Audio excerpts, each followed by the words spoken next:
నమస్కారం NSTV news కి స్వాగతం. నా పేరు ఉషా. ముందుగా ముఖ్యాంశాలు. పలమనేరు జూనియర్ కళాశాల బాలికల వెనుకబడిన తరగతుల వసతి గృహంలో శుక్రవారం మెగా పేరెంట్ టీచర్స్ మీటింగ్ కార్యక్రమం ఘనంగా నిర్వహించారు. విద్యార్థుల విద్యా పురోగతి, క్రమశిక్షణ, సంక్షేమం, భవిష్యత్ లక్ష్యాలపై తల్లిదండ్రులకు అవగాహన కల్పిస్తూ ఈ సమావేశం జరిగింది. ఈ కార్యక్రమంలో బీసీ హాస్టల్ వార్డెన్ మీనాక్షి మాట్లాడుతూ విద్యార్థుల సమగ్ర అభివృద్ధిలో తల్లిదండ్రుల భాగస్వామ్యం ఎంతో కీలకమని తెలిపారు. విద్యార్థులు క్రమం తప్పకుండా చదువుతో పాటు మంచి విలువలను అలవర్చుకొని ఉన్నత లక్ష్యాలను సాధించాలని సూచించారు.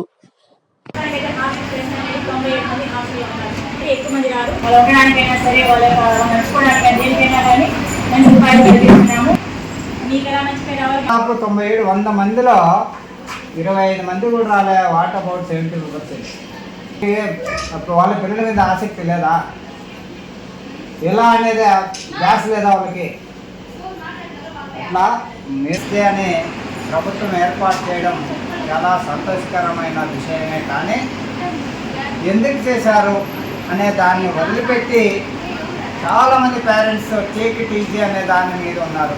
దయచేసి ప్రతి తల్లిదండ్రి కూడా విద్యార్థుల మీద ధ్యాస పెట్టాలనే ఉద్దేశంతో ప్రభుత్వము విద్యార్థికి, ఉపాధ్యాయునికి, ప్రిన్సిపాల్కి, తర్వాత లెక్చరర్స్కి ఈ మధ్య తల్లిదండ్రులకి మధ్య అవినాభావ సంబంధం ఉండాలి, ఏర్పడాలి అనే ఉద్దేశంతోనే ఈ యొక్క మెగా పేరెంట్స్ డే పెట్టడం జరిగింది.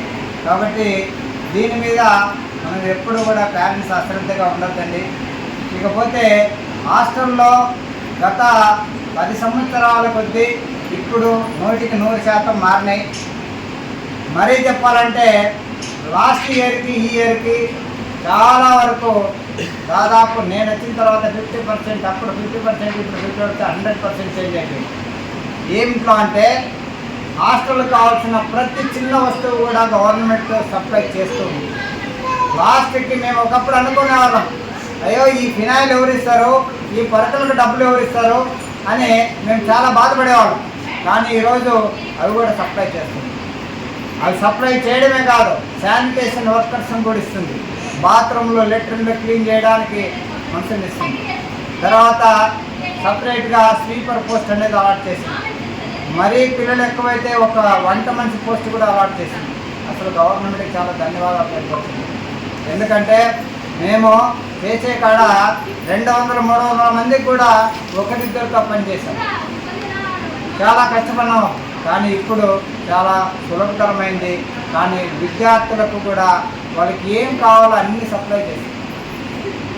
వాళ్ళకి ఏ అవసరాలు ఉన్నాయి, ఇప్పుడు ఇంతకుముందు మేమేడ కొక్కిలు వేసి తగిలించుకునేవాళ్ళం, కానీ ఇప్పుడు ఆ కొక్కీలు కూడా ఎక్కడ కనపడకూడదని చెప్పేసి సపరేట్గా చేయమని చెప్పింది.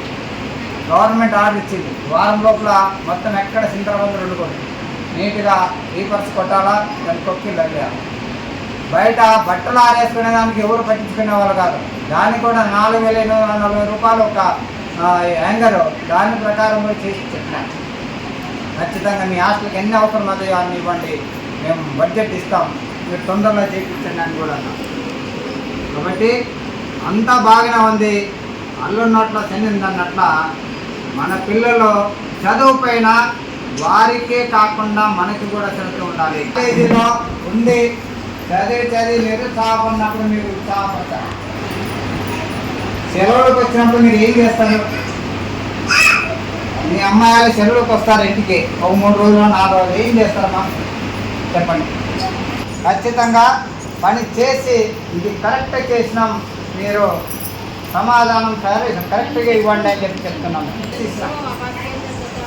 మన గౌరవ అమర్నాథ్ రెడ్డి గారు ఒకే ఒక్క విషయంలోనే, సార్ నాకు ఇట్లయితే అమ్మాయిలకు చాలా ఇబ్బంది ఉంది సార్, నాకైతే ప్లేస్ కావాలి, ఖచ్చితంగా గవర్నమెంట్ బిల్డింగ్ కావాలంటే వెంటనే ఆయన ఎకరాన్నర ప్లేస్ని అలాట్ చేసి పోరాడాలనే ఉద్దేశంతో మొన్ననే డైరెక్టరేట్ కూడా పంపించాము.